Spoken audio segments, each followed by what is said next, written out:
পারবে না এরকম বক্তব্য দিয়ে আমাদের বিরোধী বন্ধুরা আমাদের বিরুদ্ধে বিদ্রোহ করার সুযোগ করছেন। কিন্তু 5 তারিখের পরে জনগণ কি দেখলো? বাংলাদেশ জামাত ইসলামের যারা নেতা কর্মী তারা মন্দির পাহারা দিতে গেল, হিন্দুর বাড়ি পাহারা দিল, হিন্দুর ব্যবসা প্রতিষ্ঠান পাহারা দিল, হিন্দু যারা এলাকা ছেড়ে দিয়েছে তাদের এলাকায় নিয়েছে প্রতিষ্ঠিত করে দিল। এর মাধ্যমে আমাদের যে বন্ধুরা আছে সেই বন্ধুদের মুখে চুনকালি পড়ে গেল। শুধু তাই নয়, আপনারা খেয়াল করেছেন মহিলাদের ব্যাপারে যে কথাগুলো বলে, এই কথাগুলো কতটা ভিত্তিহীন, কতটা মিথ্যা।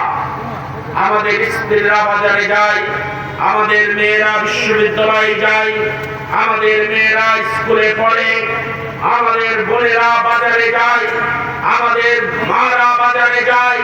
সুতরাং আমার মা, বোন, মেয়ে তারা যদি বাজার ঘাট, স্কুল, কলেজ, মাদ্রাসায় যেতে পারে, তাহলে বাংলার প্রত্যেকটা নারী যারা আমাদের মা বোনের সমান তারা কেন বাজার ঘাটে যেতে পারবে না?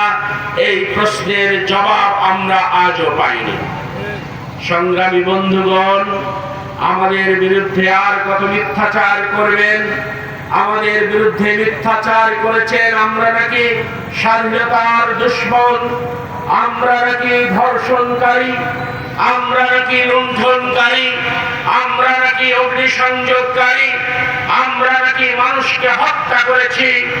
এরকম একটি বক্তব্য দিয়ে আমাদের 11 জন নেতাকে আপনারা পৃথিবী থেকে বিদায় করে দিয়েছেন।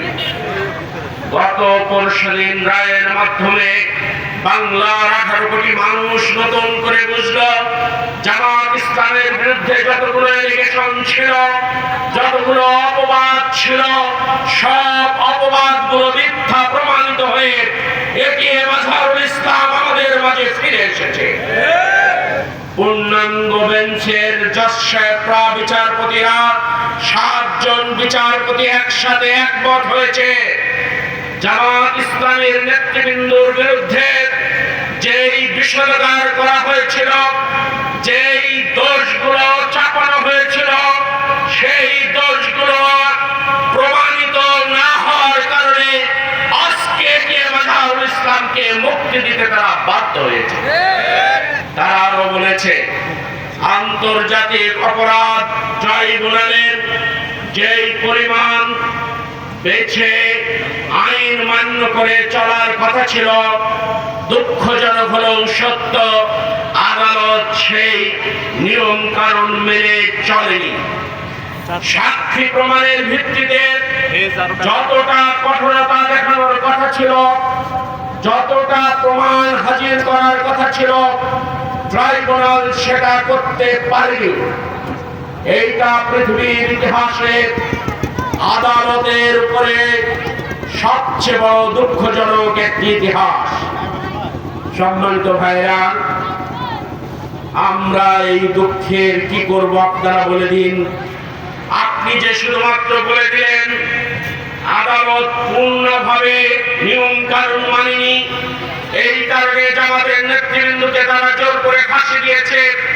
কিন্তু আমরা তো হারিয়ে ফেলেছি মাওলানা মতিউর রহমান নিজামীকে, আমরা তো হারিয়ে ফেলেছি আমাদের আলী হাসান মোহাম্মদ মুজাহিদকে, আমরা তো হারিয়ে ফেলেছি আব্দুল কাদের মোল্লাকে, যাকে আপনারা কসাই কাদের বলে ফাঁসি দিয়েছিলেন, আমরা তো হারিয়ে ফেলেছি মীর কাসেম আলীকে, আমরা তো হারিয়ে